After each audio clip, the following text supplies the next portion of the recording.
The last part of lesson 6 is actually Kohlberg's theory of moral development to give you an idea how a person develops moral maturity. Kohlberg was chosen since his study and research on moral development is one of the most influential theories so far. Well, a brief note on how Carol Gilligan actually tried to work and build more on the nature of feminine morality by contrast to Kohlberg's, whom she claimed has been using male respondents, claiming that these stages, however, are more about male morality. But putting that aside, let's talk about how for Kohlberg our morality develops in age. So Kohlberg's study was longitudinal, meaning it extends in time by studying how his respondents actually develop in their moral maturity as they grow up. So he did this by giving them moral dilemmas. So basically, ito rin yung ginagawa ko sa klase natin, no? Giving you moral dilemmas to work on. And his interest is actually whether the children knew that their actions were right or wrong. So more on moral reasoning ang basis niya, or the thinking process, how they arrive at their moral judgments. And Kohlberg actually came up with the 3 different stages with 2 sub-stages each. The first stage or the first level is called the the pre-conventional level. So this is usually the morality or the personal views of the child. The child does not actually understand the rules of society. Ang nasa kanya lang ay how the child views the situation personally. Compare that to the next level, which is the conventional level. At this level, morality is no longer based on personal views but rather on social standards and rules. So compared dito sa personal views ng child, ang basis niya ay yung sarili niya, while sa conventional level, ang basis na rito ay yung social standards ng rules. The child here begins to understand social rules and that personal views are sometimes in conflict with conventional social rules, and these personal views are sometimes most likely not right. So naiintindihan na ng bata rito sa conventional level na pag nagko-conflict yung kanyang personal views sa societal standards, most likely mali yung personal views. And then finally, the third level, which is the post-conventional level. Ang basis na rito ay idealized principles na consistent na with conventional rules and standards at hindi na to gumagamit ng personal views. Okay. Sometimes, nagiging in conflict din naman ang idealized principles sa social and conventional rules and standards. But at this level, the agent knows na the post-conventional level and its idealized principles are the more fundamental rules. Now, each of these levels actually has 2 stages. For pre-conventional, you have stage 1 and stage 2 morality. For conventional level, you have stage 3 and stage 4 morality. And of course, for post-conventional, you have stage 5 and stage 6 later on. Let's discuss each individually. Okay, so for pre-conventional level, sinasabi nilang ito usually yung morality ng children. No? Pero you have to understand that Kohlberg did not actually placed some age brackets kasi hindi fixed yung development ng maturity by age. No, minsan nga, matanda na pero nasa pre-conventional pa rin. And you will relate to this as we go along. No? The first stage of morality is punishment and obedience. What is the reason behind? Remember, no, Kohlberg was after whether the children knows why. So for first level, stage 1, morality, the moral motivation to do good and to avoid evil is to avoid punishment and to earn rewards. Kaya tinawag na punishment and obedience. So gumagawa sila ng tama hindi dahil na alam nila na tama ito, pero dahil may inaantay silang premyo. Ibig sabihin nito, the perspective here is egoistic. Yung sarili pa rin nila ang basehan. Kasi they receive rewards or they want to avoid punishment. So they want to save their ass, as it were. No? So ang behavioral guide dito ay hindi moral principles, kundi pleasure principle. No? Pleasure is good, pain is bad. So example nito, a child who cheats in school because in her mind, this is the only way not to fail. Kasi pag na-fail siya, mapapunish siya. So hindi niya iniisip na bawal mag-cheat kasi mali ito. Para sa kanya, hindi magandang mag-fail kasi mapapagalitan siya. So better mag-cheat siya. Okay? So she doesn't know that cheating is bad. Okay? So siguro isipin na ninyo, no, ilang beses na ginamit ko yung reasoning na to justify my moral reasoning. For those moments, no, na ganito yung moral reasoning ninyo, well, stage 1, pre-conventional level kayo, no, the lowest level or at least man lang the first level in moral development.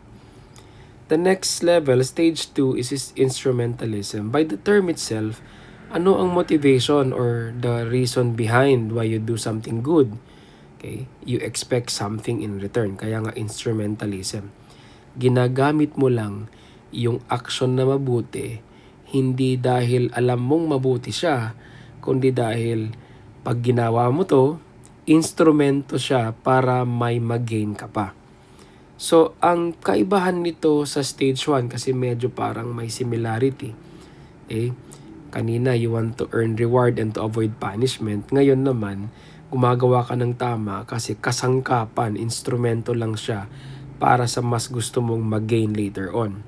The difference here, however, is here egoistic pero dito social relations na ang focus.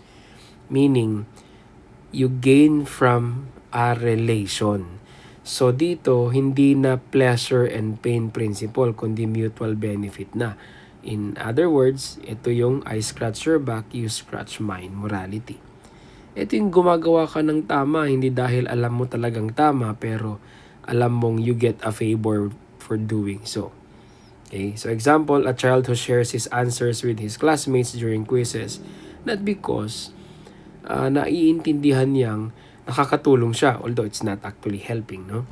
But because in his mind, pag siya na rin yung nangangailangan later, papakopyahan din siya when he needs it later on. He does not understand that this is cheating and mistakenly conflates it with the values of collaboration and helping one another.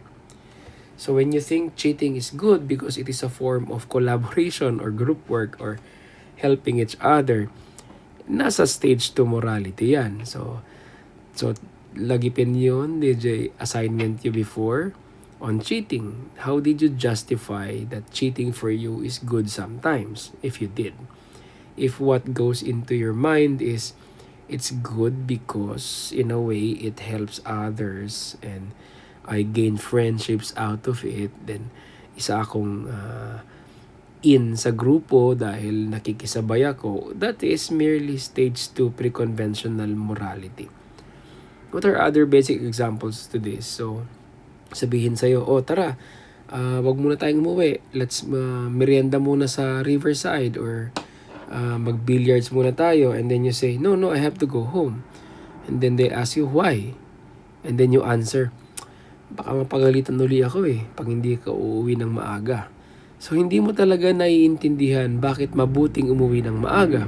Rather, ang nasa isip mo, eto, baka mapagalitan ka. So, yung sagot mo na yan, stage 1 morality yon. Pero kung yung sagot mo ay, uwi na ako, pre, kasi, or beshi, uwi na ako. Bakit? Kasi, pag ako maagang umuwi today, no, I can bargain for more allowance, or I will ask kasi favor from my mom later on, so I have to be a good boy. Yun, you are now making an instrumentalism argument. So these are examples of stage 1 and stage 2 morality, or most especially nasa pre-conventional level. So ngayon, remember nyo na kung ano yung mga karanasan nyo in the past, how did you reason out, and i-organize nyo, i-categorize nyo, saan ba ako nito? Ako, stage 1. So, ako ay 20 or 21 years old, and still, I make stage 1 or stage 2 moral reasoning, pre-conventional morality expected of children. Well, ganun talaga yon, no? Kaya nga walang age bracket si Kohlberg. No? So, later, let me just put this below para diretso na yung discussion natin. Yan, stage 5 morality. Ayun, sige. So, conventional level is the second level. Again, to differentiate this from the pre-conventional is, ang basis na rito ay hindi na personal views kundi standards and rules. And there are two stages as well. Stage 3 and stage 4. Ano yung stage 3? Tinawag itong good boy, good girl mentality. Bakit? The motivation why you do something good here is to be socially appreciated or recognized by others. Okay? Hindi na to social pa rin ito, katulad ng stage 3, stage 2, no? Social. Pero from the perspective of objective social rules na that apply to all. So, hindi lang katulad nung previous na you are merely trying to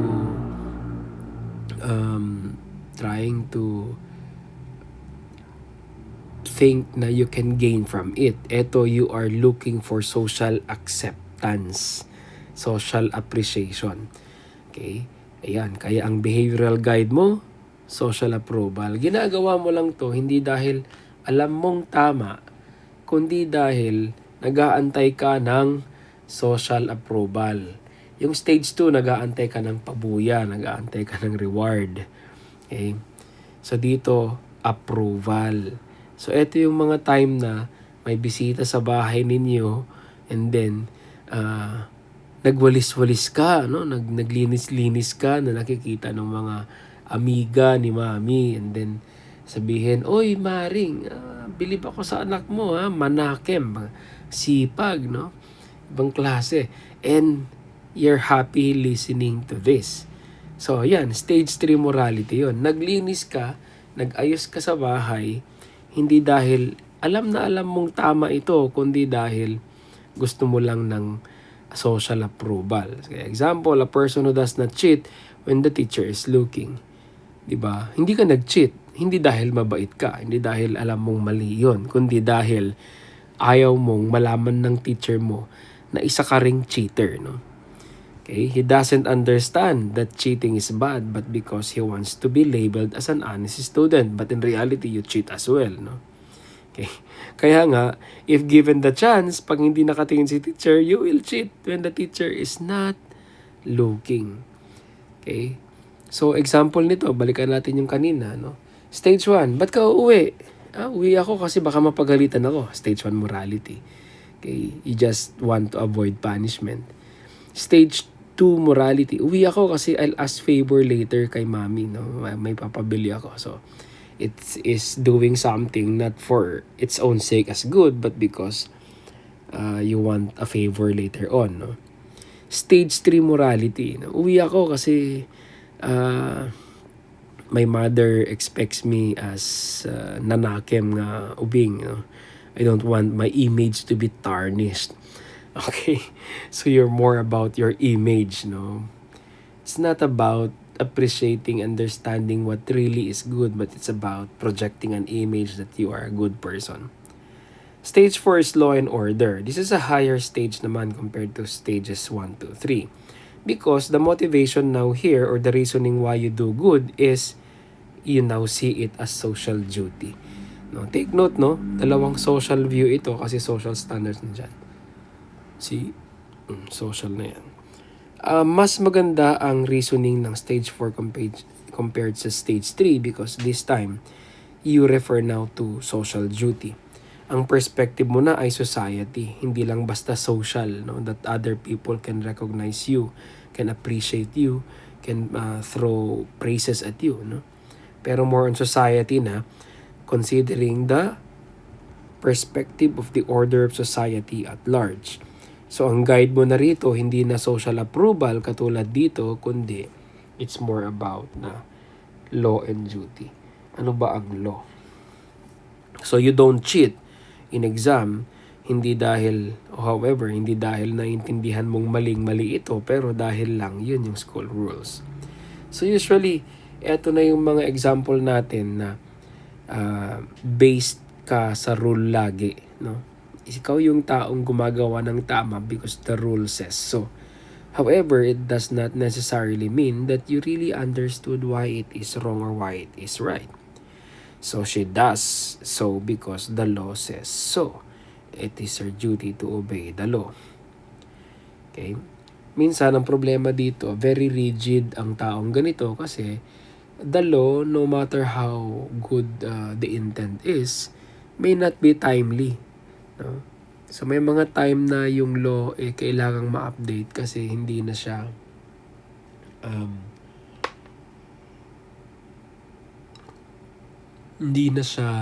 applicable sa context. Another thing na problematic dito is usually nandito yung mga santa-santita sa simbahan, no? Na ginajudge ang mga ibang tao based sa mga strict laws ng kanilang religion and forever blind to discretion. Okay. So kung babalitan natin yung example, ba't ka uuwi ng maaga? Kasi may curfew sa bahay. Kasi yun ang rule namin. Dapat 6 p.m. nandun na. O, di ba? Paano kung yung teacher mo na kailangan ng tulong at that would mean you must stay beyond 6.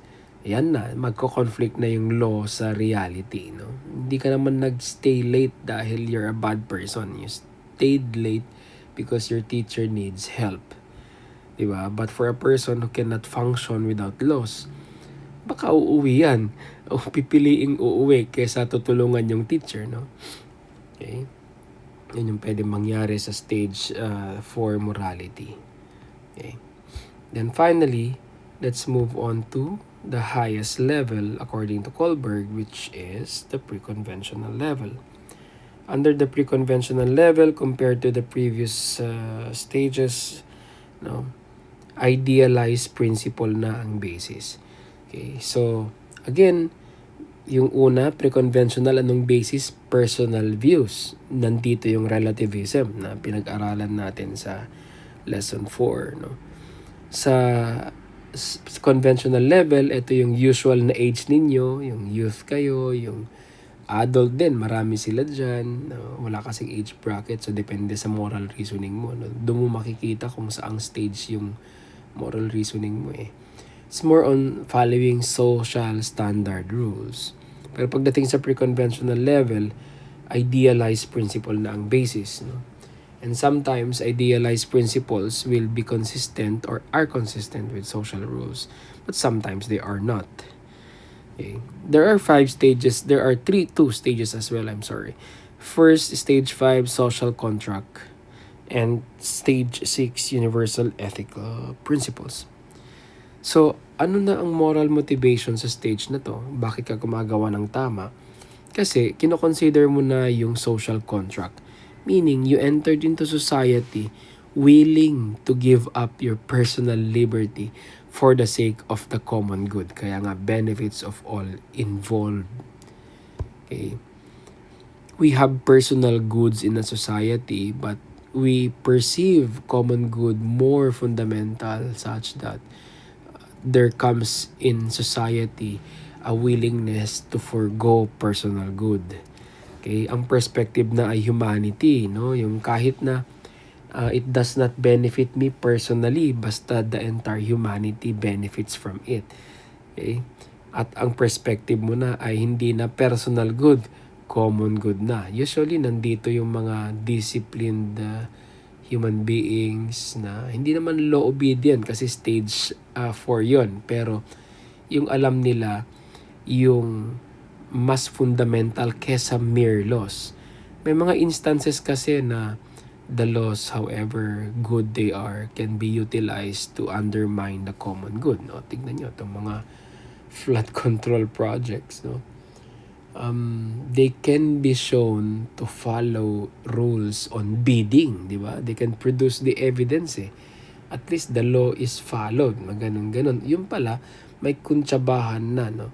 May kuntsabahan na sa under the ground. Okay? Hindi na common good, personal good pa rin, no?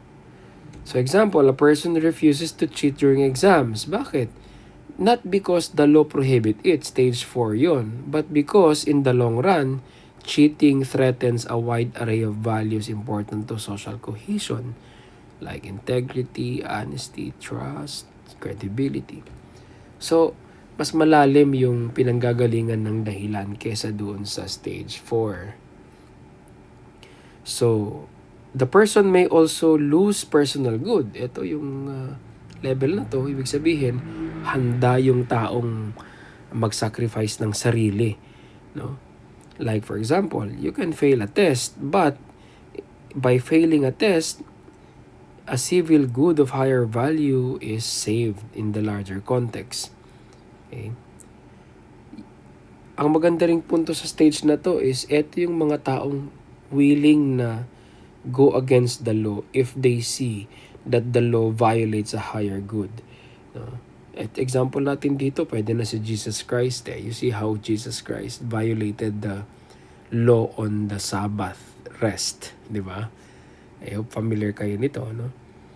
Hindi lang naman religious law yun sa panahon ni Jesus Christ because intertwined ang law and religion nila at that time. Openly, Jesus Christ critiqued and acted sometimes against the Sabbath day of rest, especially when a higher value is present. Like what? Higher value. The cure of a paralytic is one example, di ba? At bakit mo pahihintayin ang kinabukasan para pagalingin yung paralytic or yung hemorrhagic woman, no, na kasi curing the sick is tantamount to working in a Sabbath, di ba? But alam na alam ni Jesus Christ na he may violate the rule on the Sabbath rest, but what he did is more good than obeying the law. And the law prohibits sometimes that persons are benefited, like the Sabbath day of worship or the Sabbath day of rest. Kung nahulog yung friend mo o na Sabbath, naku, bukas mo na yan pwedeng tulungan. Kasi pag tinulungan mo, it's tantamount to working on a Sabbath. Okay. And then finally, of course, ang pinakamataas na level ng morality ay yung level ng universal ethical principles. Motivation, ano ang basis? Fundamental ethical principles. Applicable to all. If you notice, eto na yung morality natin. No? Regardless of age, social class, culture, religion, education, and the like. Perspective, ethical principles. Okay. Behavioral God, ethical principles. Wala nang iba, no? Tapos naglagay si Kohlberg ng example ng mga tao rito. Ano yon? Okay. Sinabi niya si Jesus, Gandhi at Martin Luther King lang ang nakadanon, no? Naka-meet ng requirements sa last and highest stage. Okay? So a person who refuses to cheat because it violates a fundamental principle no matter what the motive, the goal, and the situation of the case there may be. And very few people can reach this stage. Kahit nga yung 6 no? Parang konti rin lang ang nakakarating, no, not 6. Parang konti na rin ang nakakarating dito sa 5. So balikan natin, no, example. yung uuwi ka ng maaga, no? Balikan natin yung 6. Okay, eto, no? Uuwi ka ng maaga, pag sinabi mong, uwi ako ng maaga kasi baka mapagalitan ako, yun, no? Yan, stage 1 yan, no? Sabihin mo, no, uwi ako ng maaga kasi may favor ako later. Stage 2 morality yan, no? Okay, or, conventional. Uwi ako ng maaga kasi may curfew sa bahay, yan, stage 4. Uwi ako ng maaga kasi it's my duty, no, to cook for my siblings, no. I have to go home kasi my parents expect me to do some chores, yan. Nasa social contract yan kasi you are willing to sacrifice what? Pasyal. At nare-recognize mo na it's better to forgo pasyal with your barkada kasi mas maganda naman yung umuwi ng maaga, no? Okay. And then stage 6, stage 5 is social contract. Yan na. And then stage 6, ethical moral principles. Now, from here, I now introduce to you another dilemma which you are to answer in your MVLE. No, this is known as Heinz dilemma. So, this is how it goes. In Europe, a woman was near death from a special kind of cancer. There was one drug that the doctors thought might save her. It was a form of radium that a druggist in the same town had recently discovered. The drug was expensive to make, but the druggist was charging 10 times what the drug cost him to make. Then take note also, no, iisa lang ang nakagawa ng gamot na to. So he paid $200 for the radium and charged $2,000 for a small dose of the drug. So imagine, no, 10 times sa nagastos niya to produce the drug. He did so, the pharmacist did so kasi sa kanya lang nabibili ito at siya lang ang nakaimbento nito. The sick woman's husband, Heinz, went to everyone he knew. Baka sabihin niyo, pwede nang umutang sir, pero wala. He could only get together about $1,000, which is half of what it cost. He told the druggist that his wife was dying. So, makaawa na siya, no? Mamatay na asawa ko at kung maaari, ibenta na lang to ng cheaper or let him pay for it later. So, utangin na lang. Basta magamit lang. Pero matigas yung druggist. Sabi niya, no. I discovered the drug and I'm going to make money from it. So, out of desperation, he broke into the man's store, steal the drug for his wife. So, if you are Heinz, would you have done the same or not? Explain your answer. So, bubuksan ko to sa MBLE as well. So, this actually ends our chapter 2. No? This ends how we understand the moral agent. From lesson 4, the context, the culture that in which the agent develops and grew up, forming the agent's first biases and prejudices, inheriting values from family tradition, to an idea in lesson 5 of what a moral person is. So here we discussed theories of personhood. No? How do we conceive what a person is? And finally, moral character in lesson 6, where we discussed different frameworks or 2 major frameworks by which we make a judgment whether a person is good or bad. It's either based on character, no? A set of ethically admired qualities, thinking that if we actually have a good character, then we most likely will make or perform good actions. Or the other framework, the other alternative, that if we continuously perform action out of law and duty, then we become good persons, and that makes therefore deeds come before character. Then finally, we talk about Kohlberg's theory of moral development to give you a view on how morality actually develops in a person. Okay? So that ends chapter 2. Thank you.